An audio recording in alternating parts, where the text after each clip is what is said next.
Hello, friends. So we are here for a new chapter. The Empress. As we said before, we're using mostly my Marseille deck as a general point of reference because it's the oldest one that we know of. But I love to connect with other versions of the archetype, and I have a few decks here to show you. But we'll get into that. Let's start by saying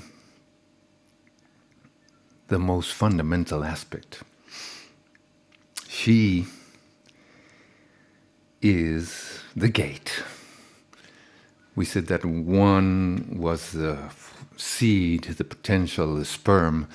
Two, the high priestess was the great mystery, the womb. Three is the gate, the child. Three is Mother Nature. Three is the beauty of manifestation. I was listening to the video of the high priestess, and the word mystery kept coming up and up and up, and that is very true. The high priestess is all about this mystery. What's behind creation? What's the great force that created everything? Things that we will never be able to conceptually know. We can know it in our hearts, we can know it in our spirit, but we won't be able to conceptualize this. It's just too big for our small minds. The Empress is the creation. The Empress is about our imagination. Then we can conceptualize what we can imagine, we can manifest. The Empress is our internal mother, internal power of creation, and fundamentally the power of love, the power of embracing, the power of falling in love with what is. Falling in love with what is. Now, numerologically, number 3, we know, it's the number of manifestation. The 1 and the 2 come together, create the 3, and the 3 creates all things. So here we have the major trinity. Now, numerologically, it's very interesting because if we go to the higher octave of the 3, for me, the higher octave is in the tens. So the 13 would be a higher octave of the 3. And of course, you all know what 13 is, right? 13 is the card with no name, but named as death. And this, to me personally, kind of reveals the 3 of Swords. Because creation, manifestation, entails death. They go together. They are lovers. There is no life without death. Death is the transformation of everything that's alive. And so, for me, the 3 of Swords is the Empress energy, the mother energy, aware that as she's creating life, she is also creating death, that everything that is manifested will have to die. And the pain that knowledge brings, the sadness, melancholy, we all have a hard time accepting this transformation that death is. Mind you, personally, the older I get, the closer I get to celebrating this idea of transforming, of welcoming this transformation. That's why I consider this card a very nice card in the deck, even though it's kind of scary to the ego, but it's informing us that we are ready for a big transformation. Also,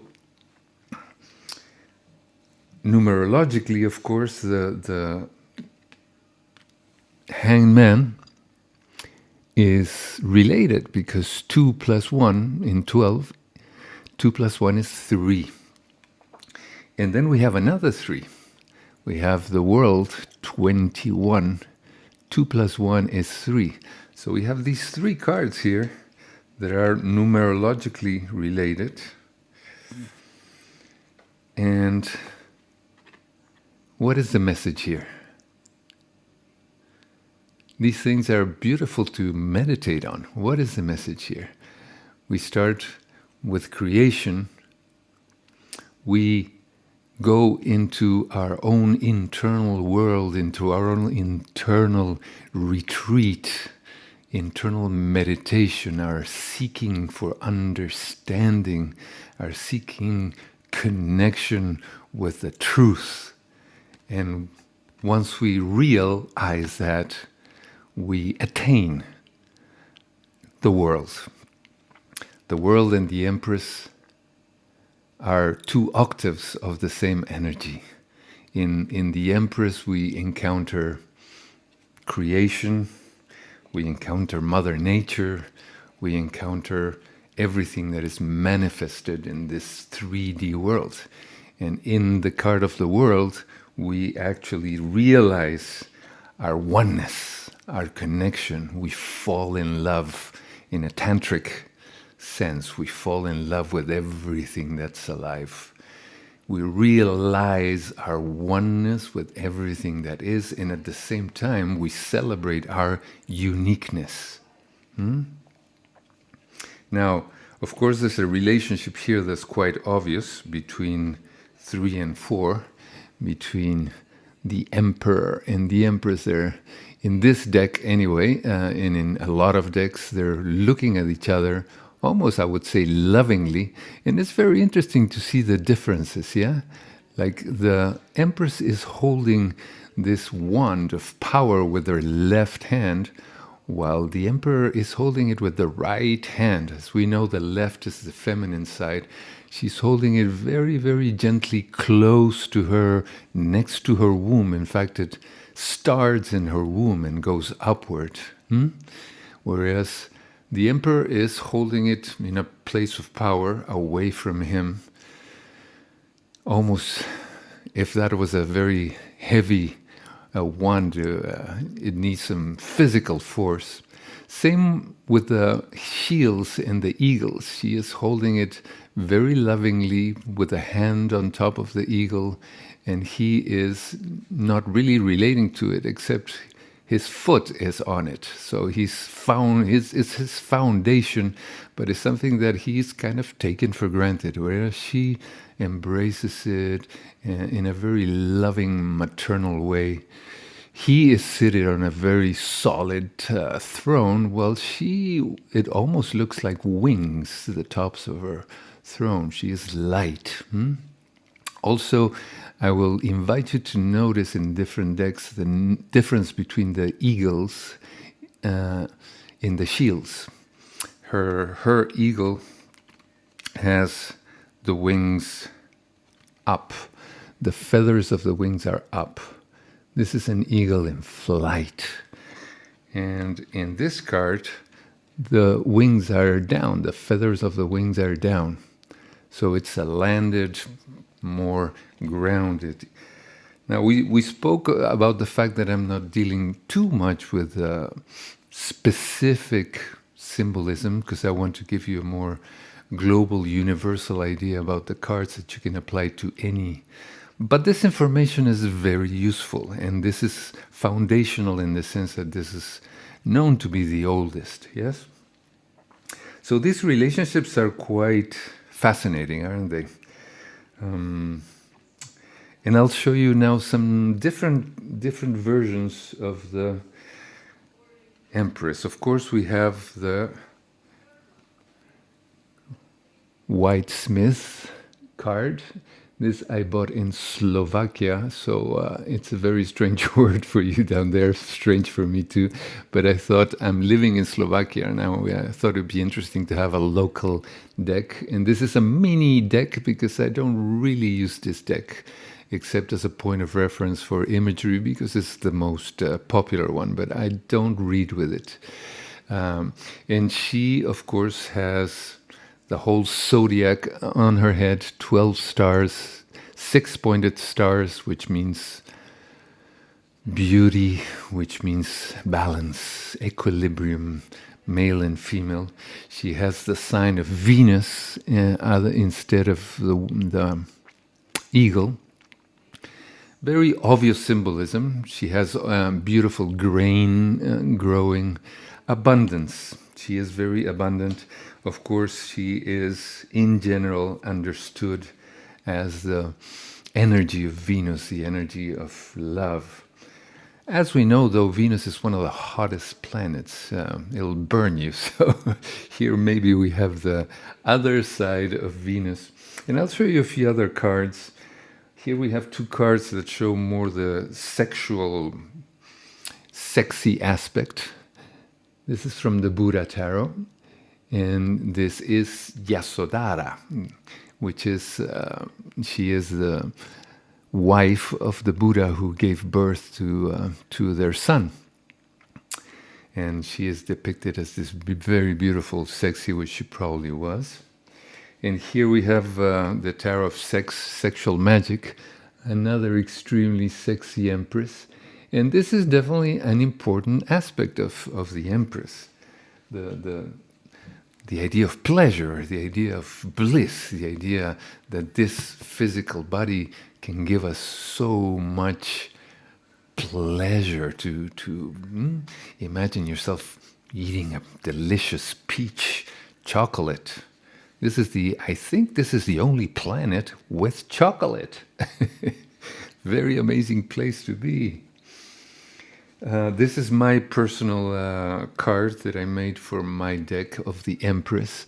And here you have a sense of beautiful abundance and magic and the shamanistic aspect of connecting with Mother Earth that I personally embrace very much. Interestingly enough, you see in the sides, she's got what looks like tears, even though it's not coming from her eyes, but looks like tears. And here we have that aspect of the mother, the knowledge that everything created will die. This is from the Prism, another mini deck that I have, very beautiful Prism, and she is like floating in leaves, dancing with the wind and the leaves. In the Roots of Asia, one of my favorites.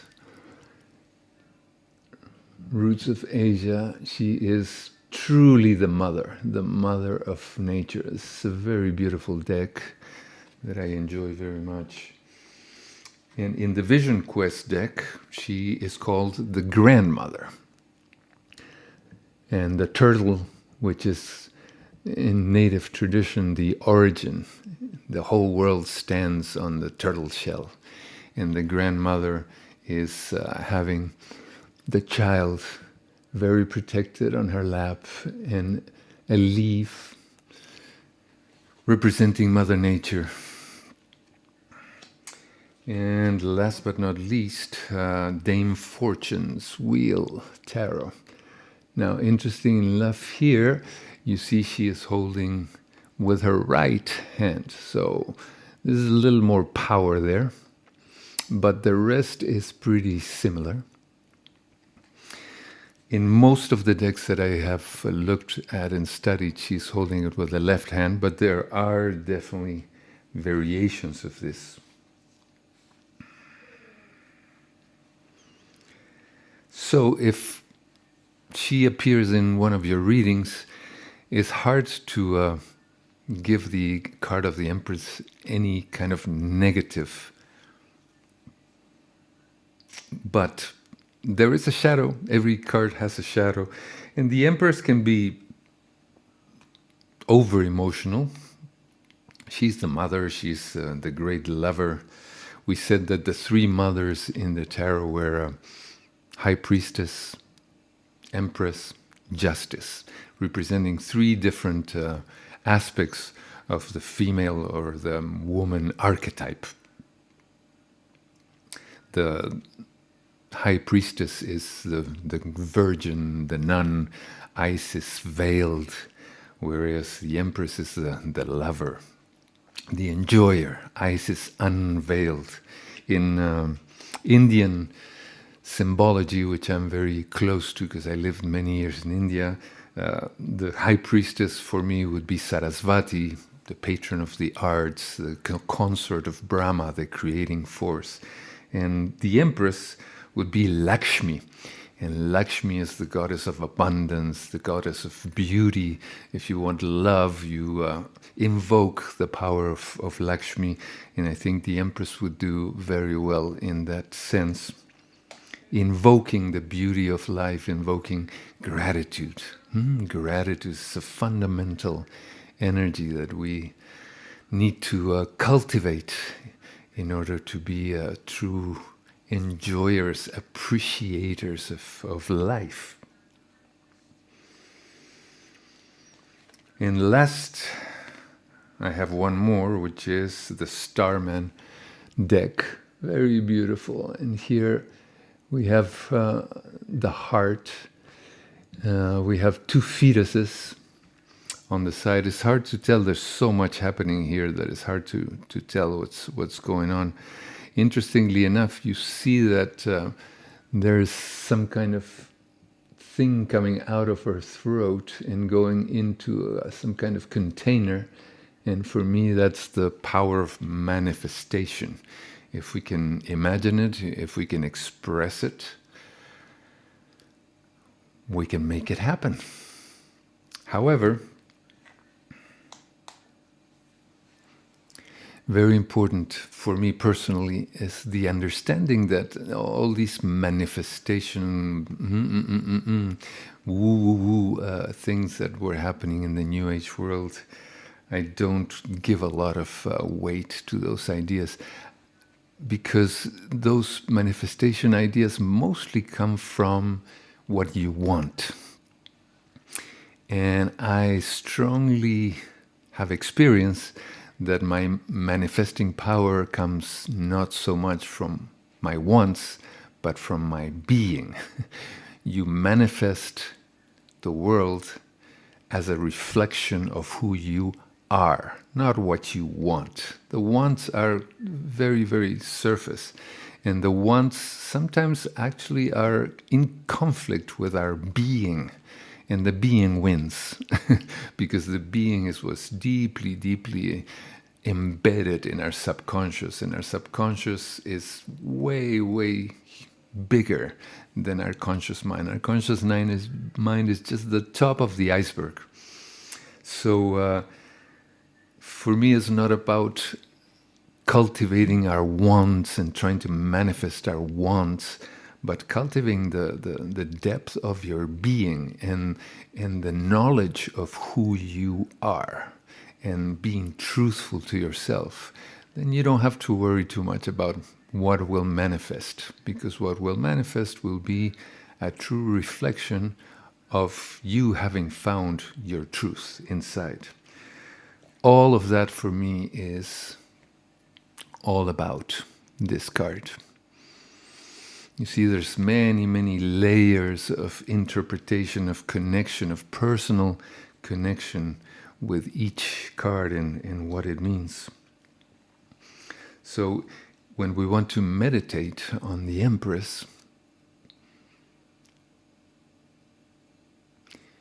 we connect from the heart. You might want to think of bringing to mind, bringing to heart someone or something that really triggers your capacity to love, something that you love deeply, whether it's a person or an animal or even an object, doesn't matter, but something that really opens your heart and extend and expand that sensation of embracing everything that is with that energy of love. As I said before, it's about falling in love with creation with a very deep sense of gratitude for what is. When we fall in love in that way, these dichotomies disappear, right? The number 3 is the actual creation. The number 2 is where these dichotomies come and dance together in order to create. The number 3 has embraced all of this and created something. And this something contains all of those dualities. And when we go beyond these dualities, we gain the capacity for full acceptance of what is. And today I was talking to a person in the street, casual talk, and she said the weather is bad weather here, very cloudy and kind of rainy and cold. And I had to tell her, it's just weather. Good and bad is up here. There is no good and bad. And in my life, I really apply that love of the Empress by considering everything that is a gift. Rain is a gift. Cold is just part of being in the middle of winter. I actually lived in Hawaii for a long time and loved the place, but I felt really strongly that there weren't enough seasons. I really love to feel the seasons. Autumn, such a beautiful season. It's melancholic, but the smells and the colors of autumn are amazing. And then winter comes and we go in like bears into our caves, and then summer comes and it's very, very beautiful. So there is no good and bad weather at all, right? In fact, there is no good and bad. There is simply what is. And when we fall in love with the Empress, we start gaining that capacity for being with what is. That doesn't mean that you're going to like it. It doesn't mean that it's going to make you happy.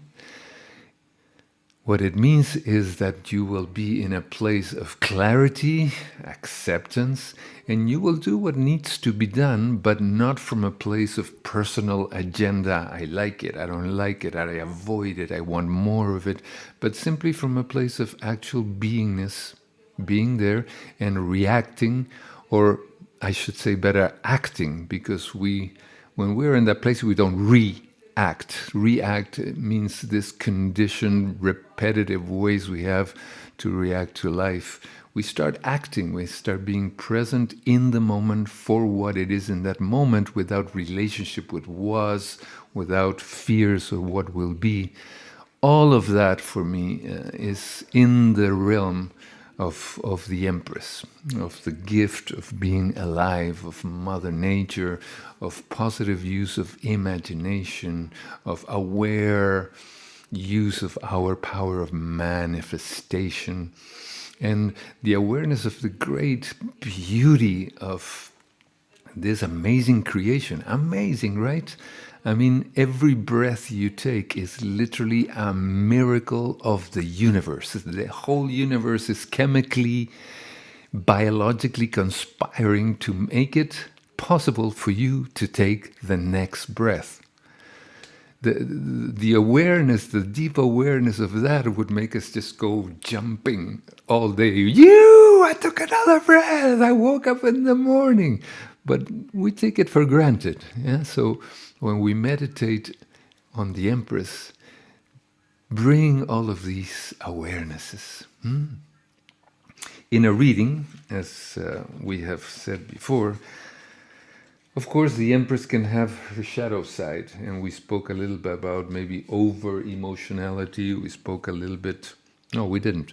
The archetype of the mother, the devouring mother that doesn't let go, that doesn't let the child grow.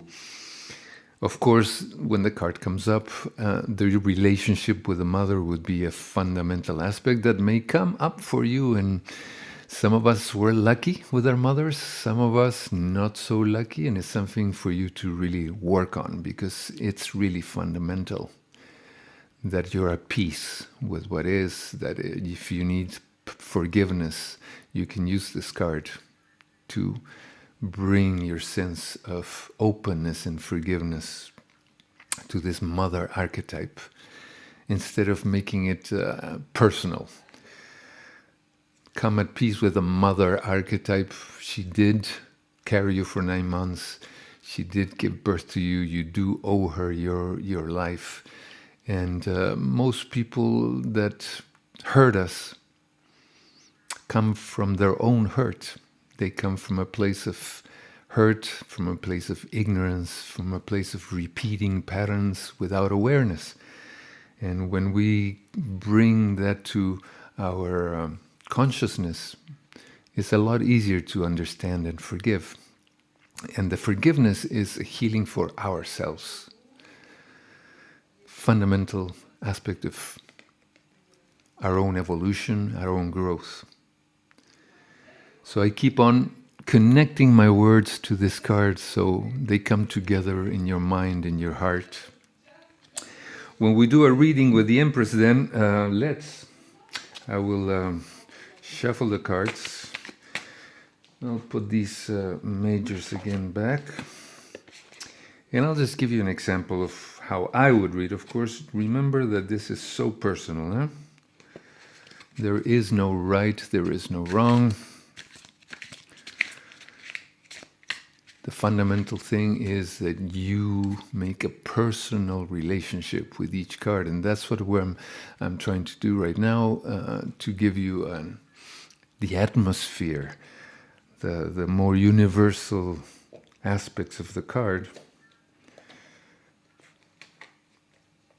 But you have to do this work for yourself. I'm just trying to help by sharing my own experience. So what did I get here? Whoa, look what I got. I'm doing a 3-card reading because this is the easy thing. We got a really interesting 6 of Cups, the Empress, and the Emperor. Now, interestingly enough, well, actually, this is the configuration. I forgot that you're seeing it upside down or reverse, so this is would be the configuration. 6 of Cups. So this is a pretty obvious reading, right? As I said, the Empress and the Emperor are connecting with each other. The 6 of Cups, 6 is a beautiful number of harmony, of beauty, cups about emotions. So here we have a beautiful relationship. We start with the energy of love and of sharing and of also connected with time. The 6 of Cups is connected with our youth and our innocence. In the middle we have the Empress bringing the feminine side, and we end up with the masculine, the power. You have to remember that these are archetypal forces. So the Empress lives inside of me also, and the Emperor, if you're a woman, lives inside of you. This is not about gender, okay? It's not about gender. This is about qualities of energy. This is about frequencies. So here you see the Empress and the Emperor. We don't think man and woman. Might, but not necessarily, not obviously. If this was a gay relationship, this would apply just as well. Most likely, in a gay relationship, someone takes on more the archetypal male energy and someone else the archetypal female energy. But it's not about gender. So here we would have an extremely positive reading for a relationship. And in other videos, I've switched the cards around to show you different configurations and how the timeline, how the storyboard would change. But really, with these 3 cards, the storyboard wouldn't change very much. So I'll take 2 different cards and see what happens. And I'll keep the Empress in the center. So I've just taken the 8 of Wands and the Page of Cups. Let's see. So this would be the new reading. The 8 of Wands. In general, we think of the 8 of Wands as movement. The 8 is 2 times 4, so things move energy. It's assigned the energy of Mercury, movement, mind. One's is fire, so when we combine these two things, we get a lot of movement. That affects the Empress, and we get the Page of Cups. So this might, I mean, depending on what the question might be, this would very much could indicate a pregnancy, because the Page, of course, could be a baby, and the Cups indicate something that's really beautiful to our heart center.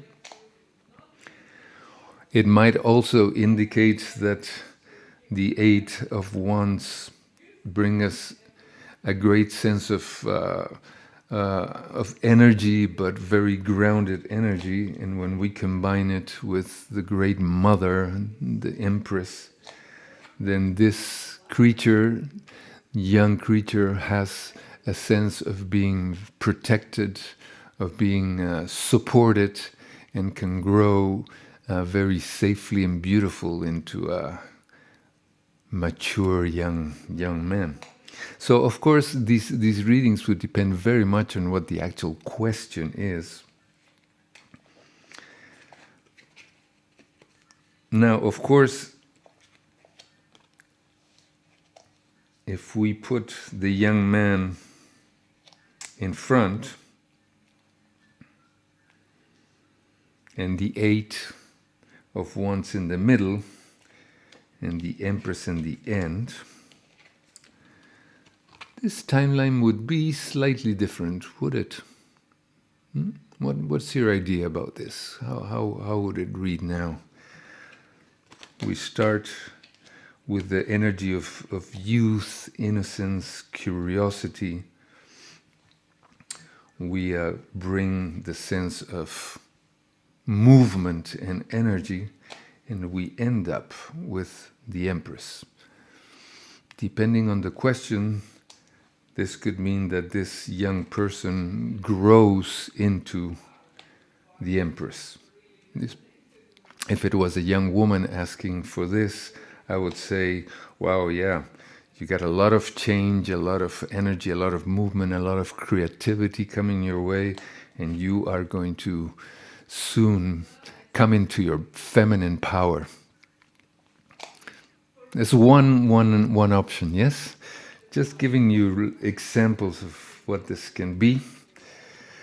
But my greatest intent here in this videos is for you to connect with the archetype and get an idea of how we can connect emotionally and spiritually with the archetype and how important that is. Then when this card comes down, comes up, you have a full emotional, intuitive connection experientially with what it means to you, instead of having read a bunch of books and have only an intellectual sense of what it is. So I will leave you with that, and we're going to move on to the Emperor on the next video. I hope you enjoyed this. If you did, of course, it helps me a lot if you subscribe, because there'll be lots of goodies coming, and if you need to comment or ask any questions, I very much welcome it. So thank you very much. See you very soon.